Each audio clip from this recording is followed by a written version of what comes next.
E aí, gente, era nem Science aqui. No vídeo de hoje a gente vai falar um pouco mais sobre MMOs, né? RPGs em geral, aqui relacionado à população, que obviamente tem um efeito direto na economia do jogo. Então, normalmente a gente analisa isso, né? Calculando o GDP, que é o Produto Interno Bruto, dividido pela população, pra gente ver essa análise, né?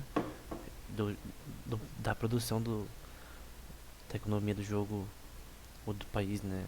Relacionado com a população, né? E no World of Warcraft é o mais populoso atualmente, com 118 milhões de players. O Destiny 2 com 39 milhões. Final Fantasy 14, que é um dos mais conhecidos também, 37 milhões. O RuneScape Old School, que é a versão anterior, 34 milhões. Enfim. O Black Desert, 11 milhões.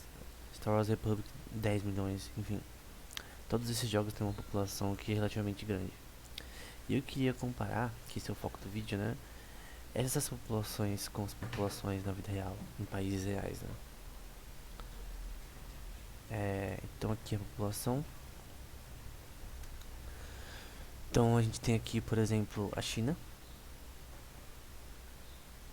com aqui em 2020, né? Parece ser 1.439 pessoas. Pode ser mais que isso, na verdade, né? Aqui os Estados Unidos com 331 milhões, Indonésia com 273 milhões, Paquistão com 220, Brasil com 212, enfim.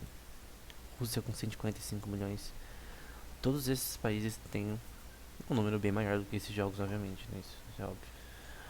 Porém, quando a gente vai descendo aqui esse gráfico para,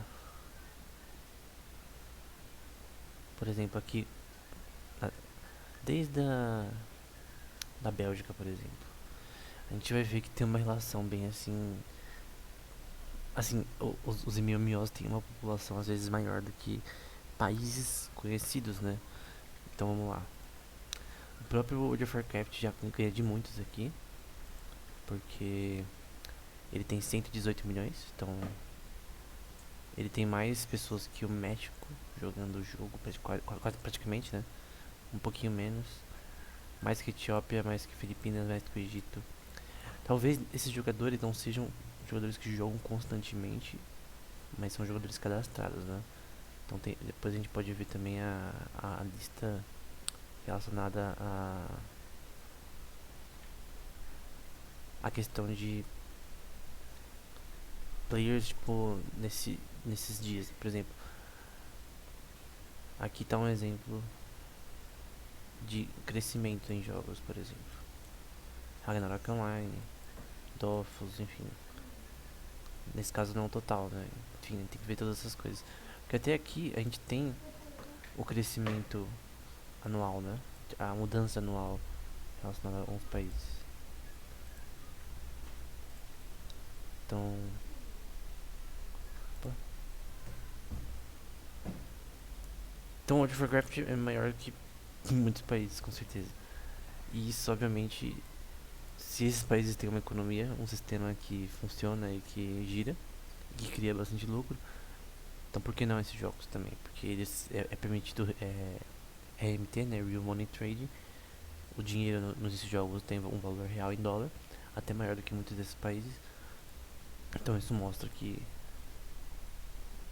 não só do ponto de vista econômico, mas populacional, esses jogos têm uma característica bem assim importante.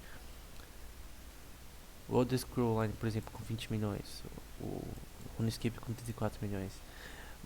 No caso, maior que a Grécia, maior que Portugal, Azerbaijão, Emirados Árabes, Hungária, Áustria, Israel, Togo, Serra Leone, El Salvador. Todos esses países, eles têm uma população menor do que esses MMOs. Obviamente porque esses MMOs, eles são mundos virtuais que contêm, tipo, pessoas do mundo todo. Então, é diferente, obviamente. Porque isso daqui são pessoas que estão presas numa região, num pedaço de terra. Então é diferente. Mas isso mostra que, como esses jogos têm uma economia, tem dinheiro do jogo que você pode trocar na vida real, né? Então isso mostra que essas economias merecem sim atenção, as de MMORPGs, porque eles têm uma população gigantesca, principalmente o World of Warcraft, e isso deve ser considerado. E jogadores trabalhando, né? Jogadores farmando, fazendo dinheiro, seja por renda extra ou para fazer uma grana até por mês mesmo, como no Tibia isso acontece. Então, esse vídeo é mais isso, né? Eu queria mostrar que a economia desses jogos, não só a economia, mas a parte também populacional desses jogos é bem interessante do ponto de vista acadêmico, né? Do ponto de vista econômico. E leis também que regem esses mundos virtuais, né? No livro a gente fala, no livro a gente fala sobre isso, né? Sobre como devem haver leis. É ideal também que protejam o direito dos jogadores à propriedade nesses jogos. Então, tem essa questão de que às vezes as EULAs, né, que é os contratos dos jogos que você aceita quando você vai criar sua conta, não são justas às vezes com os jogadores, né? Isso é um problema, né? Porque uma população tão grande de jogadores com uma renda mensal jogando o jogo e vivendo sobre um contrato que às vezes não é justo com eles, né? No caso a EULA do jogo, né? As regras que você tem que aceitar antes de fazer a conta, né? Às vezes não são justas, né? Então tem essa questão de que qual seria o modelo político melhor para esses jogos, né? No caso o contrato social é melhor atualmente. Normalmente não tem uma democracia, né? Um feudalismo, mas é interessante saber que esses jogos têm uma população, não só uma economia maior, moedas valendo maiores do que moedas na vida real, mas também população maiores, né? Por exemplo, aqui, eu tenho que ter um post aqui, World of Warcraft, o dinheiro virtual do World of Warcraft vale mais que o dinheiro real da Venezuela, né? Então, é realmente algo extremamente interessante, né? Que uma moeda num jogo virtual vale mais do que uma moeda na vida real. E não só da Venezuela, né? Tem jogos aí que o dólar tá, tipo, que vale US$ 168 no caso do Elder Scrolls Online. Enfim, vale US$ 168.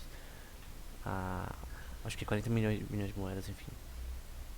Mas é realmente bem interessante do ponto de vista econômico e populacional como esses jogos funcionam, né? Então, é isso. A população de jogos MMOs que possuem uma economia e uma política estável ou não são maiores do que certos países. Então, até o próximo vídeo.